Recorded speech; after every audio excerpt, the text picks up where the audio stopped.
দেখছেন বাংলা বার্তা, সত্য খবর এখন আপনার নাগালে। আমাদের চ্যানেলটি সাবস্ক্রাইব করুন, দেখতে থাকুন, সঙ্গে থাকুন। ভিন রাজ্যে বাংলার পরিযায়ী শ্রমিকের খুন। পেটের টানে কাজ করতে গিয়েছিলেন ভিন রাজ্য রাজস্থানে, আর সেখানেই বাংলার একজন পরিযায়ী শ্রমিককে কয়েকজন মিলে পিটিয়ে হত্যা করা হয় বলে অভিযোগ পরিবারের। সহকর্মীদের সহযোগিতায় হাসপাতালে ভর্তি করানো হয় তাকে, কিন্তু শেষ রক্ষা হয়নি। চিকিৎসা চলাকালীন মৃত্যু হয় ওই পরিযায়ী শ্রমিকের।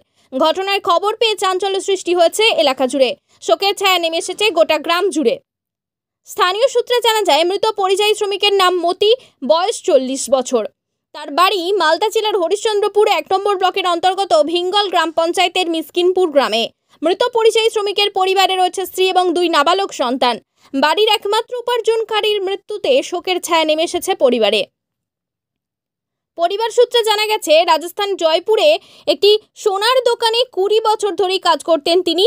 তবে ছুটি নিয়ে 5 মাস আগে বাড়ি ফিরেছিল সে।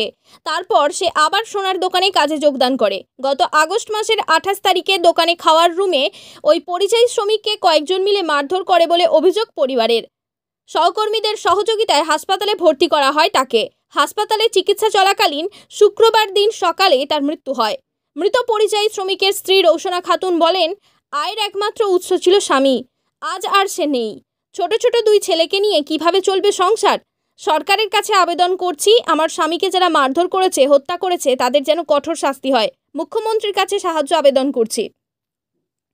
মিসকিনপুর গ্রামের গ্রাম পঞ্চায়েতের সদস্যের প্রতিনিধি খায়রুল আলম বলেন, দীর্ঘ 20 বছর ধরে রাজস্থানের জয়পুরে এক সোনার দোকানে কাজ করতেন মতি। খাওয়ার রুমে মতিকে মারধর করে বলে শুনতে পাই আমরা।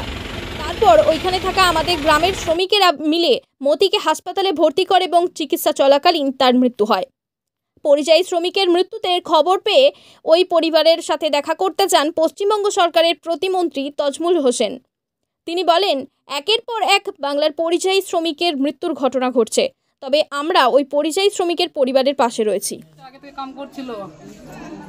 তারপর কি হয়েছে? হয়েছিল, সোমবার দিনে ফোন লাগাইছিল আমাকে। গোটে দিনে লাগাইনি। আমি বলছি কেন ফোন লাগাইনি। আমি লাগালাম রাত 10টার পরে। তো একটা বাচ্চা ওঠালো ফোনটা। বাচ্চাটা ওঠাই না, বলছে কি আমার কাকু শেষ। তোমার কাকুকে দেখতো ফোনটা, তো কানত নাগাই দিলে তো বলছে কি এই আইনের আমি শেষ। তুমি বললাম কি শেষ কেন? তো আমার ছোয়া পাকে কি দেখবি, আর যে প্রচুর টাকা পয়সা আছে খাবি। আমাকে মারধর করেছিল। তো কে মারধর করেছে? স্টাফের লোক মারধর করেছিল। আমি শেষ, আমাকে হসপিটালে লাগাচ্ছে। তো কে লাগাচ্ছে? রুমের লোক লাগাচ্ছে। কোন দিন এই কথাটা কোন দিন বলেছে? মঙ্গলবারে। তারপর কত 20 বছর আগে থেকে কাম করছি। কিসের দোকানে কাজ করছে? সোনার দোকানে। জয়পুরে। এমআই রোডে কাম করছে জয়পুরে। চাই সঠিক বিচার চাই। মতি নাম ছিল। বয়স কত ছিল? বয়স 42 বছর। বলছি ও কি একাই কাজ করছে না আর সংসারে উপার্জনকারী কেউ আছে? 60টা লোক কাজ করছে। 60টা লোক কাজ করছে দোকানে। আপনার পরিবারের আয়ের উৎস কি? পরিবারে রাখলাই।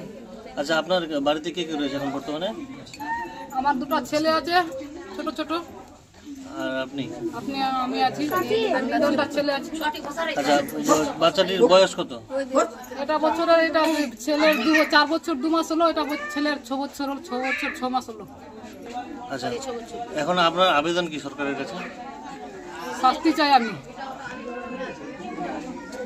সঠিক তদন্ত চাইছেন? আপনার নাম? রৌশনা খাতুন। আপনি কি হলেন ওনার? স্বামী, স্ত্রী।